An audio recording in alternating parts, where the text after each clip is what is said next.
What's up, guys and gals, true believers? So, after how many months and, much later than most, I finally completed my Build-A-Figure Juggernaut. Dude, this, oh, this guy is awesome. This guy is awesome. Um, you know, he's such a huge, as far as Marvel Legends go, such a huge figure. Um, he's basically what you would expect out of a Marvel Legends Juggernaut. He is well articulated, great range of motion in the head, and the usual stuff.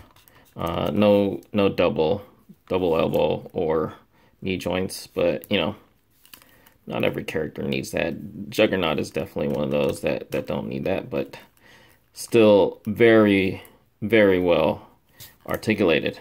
Pretty much what you need in a Juggernaut figure. Now, the helmet is not removable, but you can see that detail in the face there, and you can see how, there is a head underneath, and there is room in that helmet. It's not just like one molded piece. Really cool details on the face there. If I had one minor issue with this guy, it's kind of a common issue I have with some Marvel Legends figures, and that's stuff like, and I think on Juggernaut here, it's pretty much just these armbands.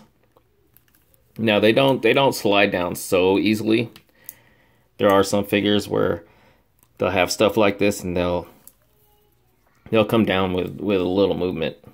But I would have preferred for these kinds of things to just be molded in or be glued on, so usually myself, I'm gonna, just like that, you see on the ones on the hands, it's part of the sculpt. But for me personally, usually I'll go ahead and glue those myself. I don't like stuff, falling apart while I'm handling them.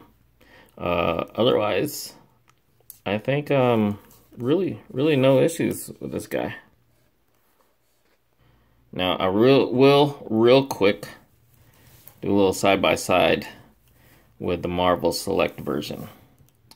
There's quite a few differences here, and there are pros and cons with both. I'm not going to get too detailed, but clearly the biggest difference is not even the size, although the Marvel Select one is just slightly taller, but overall he does have more mass, and you can feel it in the weight. This dude's heavy as hell.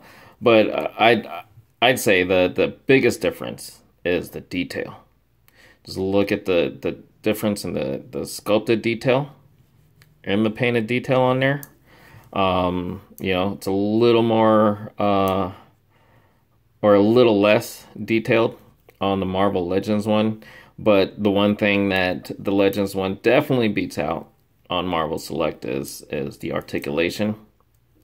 And I actually personally prefer how it's not as heavy. This guy's not really going to fall over. The Select one can fall over a little easier. The ankles are kind of loose as well. But yeah, for me personally, I thought I would be torn on, which one I want to use in my collection.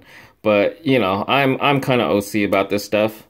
I'll leave Select with Select and keep Marvel Legends with Marvel Legends. It's like the Select one looks amazing, but at the same time, then it doesn't really match with the rest of my Marvel Legends. This one matches with Marvel Legends exactly. Yeah, it's a little less detailed, but that's the way that the Marvel Legends look, So, as far as Marvel Legends goes, this Juggernaut is, I want to say, is pretty perfect. I want to say I almost want to take away, like, if I was going to give him a rating, I'd be on the fence. I'm really close to a 5 out of 5, but for those things like that, makes me kind of want to take away a point.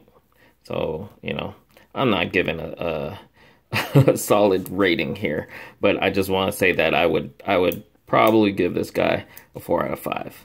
Bottom line, this dude's badass, you know? It's the Juggernaut, bitch!